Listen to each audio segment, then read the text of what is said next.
PoK की कथित राजधानी मुजफ्फराबाद के लिए रैली निकाल रहे हैं और इस दौरान पाकिस्तान असेंबली से आजादी का ऐलान किया जा सकता है। रावलाकोट में आवाम का सैलाब सड़क पर आ चुका है। खुलेआम शहबाज और मुनीर को चैलेंज दिया जा रहा है। आंदोलन के प्रमुख नेताओं में से एक संयुक्त आवामी एक्शन कमेटी के नेता सरदार अमान खान ने पाकिस्तान के आधिकारिक नैरेटिव को खुलेआम चुनौती दी है। सरदार अमान खान ने एक बड़ी जनसभा को संबोधित करते हुए शहबाज सरकार को दो टूक कहा है। पाक अधिकृत जम्मू कश्मीर पाकिस्तान का हिस्सा नहीं है। उन्होंने कहा कि पीओजेके ना तो आजाद इलाका है, ना ही विवादित इलाका है, बल्कि ये कब्जे वाला इलाका है। कब्जा किसका? कब्जा पाकिस्तान का।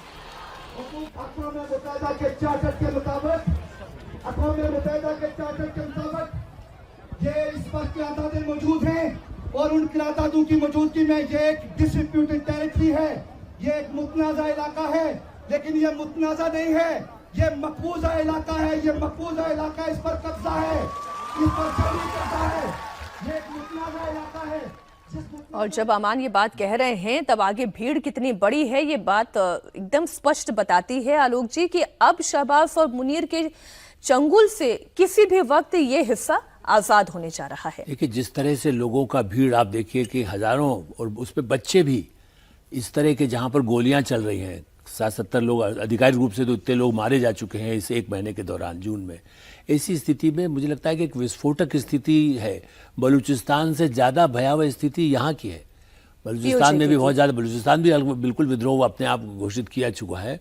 और पीओ को तो यही है कि किसी भी तरह से वो मुक्ति चाहते हैं। ये ठीक है कि पूरा ही आर्मी का वहाँ इतना ज़्यादा बड़ी संख्या में उन्होंने तैनात कर दिए हैं, 60-70 हज़ार सैनिक लगा दिए गए हैं। और आज खास करके 15 जुलाई को वो जो करने वाले हैं उसको लेकर के भी बहुत ज़्यादा सरकार परेशान है। वहाँ सरकार क्या है, मतलब मुनीर और दोनों के लिए कुछ समझ नहीं आ रहा है उनको भी। जैसे हम कह रहे हैं ना, वहाँ की स्थिति की ट्रम्प को नहीं समझ, यहाँ तो बिल्कुल वैसी स्थिति है। अब कब वो मुक्ति का कर पाएंगे ये अपने आप में कहना कठिन है। वो भारत के साथ जुड़ना चाहते हैं, वो अपनी आज़ादी चाहते हैं, और दूसरा वहाँ की सेना इतनी आसानी से उनको पूरा अलग होने देगी ये थोड़ा समय लग सकता है।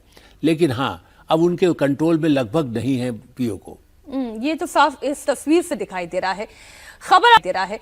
खबर आपको पंजाब की दे दूं, जहां पर कांग्रेस पार्टी के हाथ में अपने ही पार्टी के नेताओं का कंट्रोल नहीं है। चुनाव से पहले क्लेश को खत्म करने के लिए कांग्रेस हाईकमान एक्टिव हुआ है, अब जाकर एक्टिव हुआ है। विदेश से लौटने के बाद राहुल गांधी ने कल कांग्रेस अध्यक्ष खड़गे के घर पर एक मीटिंग की और आज कांग्रेस महासचिव केसी वेणुगोपाल के साथ पंजाब कांग्रेस के इंचार्ज भूपेश बघेल की मीटिंग हुई। बताया जा रहा है कि मीटिंग में भूपेश बघेल पंजाब कांग्रेस के बारे में डिटेल्ड रिपोर्ट केसी वेणुगोपाल को सौंपेंगे। आपको बता दें कि 11 जुलाई को चन्नी गुट की बघेल के साथ मीटिंग हुई थी, जिसमें चन्नी गुट ने 3 मांगे रखी थी। चन्नी गुट की पहली शर्त तो यह है कि राजा वड़िंग को प्रदेश अध्यक्ष के पद से हटाया जाए। दूसरी डिमांड, चरणजीत चन्नी को सीएम का फेस घोषित किया जाए। और फिर तीसरी डिमांड यह है कि जब उम्मीदवारों का भी चयन हो तो उसमें भी चन्नी की राय को तवज्जो दी जाए। हमारे पास जानकारी ये आ रही है कि केसी वेणुगोपाल से मुलाकात करके अभी थोड़ी देर पहले बाजवा भी निकले हैं। ये पंजाब कांग्रेस की स्थिति क्या राहुल गांधी संभाल पाने की स्थिति में है सज्जन जी, या एक बहुत बड़ा डेंट इस इलेक्शन में कांग्रेस पार्टी को लगने वाला है? नहीं, बिल्कुल राहुल गांधी के आने से कुछ नहीं बदलेगा, क्योंकि चन्नी जो है वो डिफाइंस के मूड में है। जब शीर्ष नेतृत्व ने, प्रभारी भूपेश बघेल ने तय कर दिया कि राजा वड़िंग ही वहां के प्रदेश अध्यक्ष रहेंगे, तो ये फैसला है आप उसमें, अच्छा इनको भी दिया गया है, ये चुनाव कमेटी का इनको अध्यक्ष बनाया गया है, जो कि एक महत्वपूर्ण पद है। तो आप उसमें और डिमांड कर सकते थे, आप कह सकते थे कि भाई जब टिकट बटे तो हमारी भी उसमें कुछ भागीदारी है। आप सीधा कह रहे हैं, तो आप राजा वड़िंग को हटाने की बात नहीं, आप हाईकमांड को चुनौती दे रहे हैं कि आप अपना फैसला बदलिए। तो ये डिक्टेट करने की जो बात, डिफाइंस है, ये राहुल गांधी के आने से बदलने वाली नहीं है। दूसरी बात देखिए, चुनाव में जो भी एंटी इनकम्बेंसी थी उसके नाते अकाली की जो स्थिति खराब है, कांग्रेस को सबसे ज्यादा लाभ मिल सकता था। लेकिन इस तरीके से जो एक दूसरे को निपटाने की जो प्रक्रिया दिख रही है, इससे मामला और उलझेगा। चन्नी भारतीय जनता पार्टी में शामिल हो सकते हैं? देखिए, भारतीय जनता पार्टी में शामिल तो हो सकते हैं संभावना में, लेकिन इनके मुख्यमंत्री रहते हुए प्रधानमंत्री मोदी की सुरक्षा के साथ आधे घंटे, जब आपको याद होगा वो उनको ट्रैफिक में फंसाए रखा गया विरोध हाईवे में, पर। वो एक प्रधानमंत्री के सुरक्षा के साथ एक ऐसे राज्य में जहां पे मिलिटेंसी का रिकॉर्ड है और उस समय ऐसी और बातें आ बॉर्डरिंग रही स्टेट थी, है। तो इनका वो जो फेलियर है उसमें बीजेपी काफी केयरफुल रहेगी। इनके आने से वो दलित ऑप्टिक्स है, दलित सीएम थे, दोनों सीट से हारे, दलितों का वोट कांग्रेस की तरफ नहीं खींच पाए, उस नाते ये बहुत कुछ ऐड करने की स्थिति, लेकिन कुछ चीजें आउटकम से ज्यादा ऑप्टिक्स की होती है, तो वैसी स्थिति में ये जा सकते हैं, लेकिन उसका बीजेपी को लाभ कितना होगा? हाँ, एक फेस लॉस जरूर कांग्रेस को हो जाएगा, भद पिटने वाली बात होगी, लेकिन राहुल गांधी के आने से मुझे नहीं लगता है कुछ बहुत ज्यादा स्थिति सुधार है। सुधरेगी। स्थिति तो उत्तराखंड में भी कोई बहुत अच्छी नहीं है कांग्रेस पार्टी की।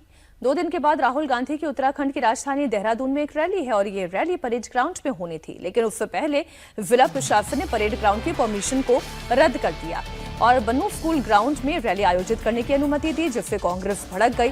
कांग्रेस कार्यकर्ताओं ने जबरदस्त हंगामा किया। देर रात कांग्रेस कार्यकर्ताओं और पुलिस के बीच में भिड़ंत भी हुई। बड़ी संख्या में कांग्रेस कार्यकर्ता सड़क जाम करके धरने पर बैठ गए। सरकार के खिलाफ नारेबाजी भी हुई।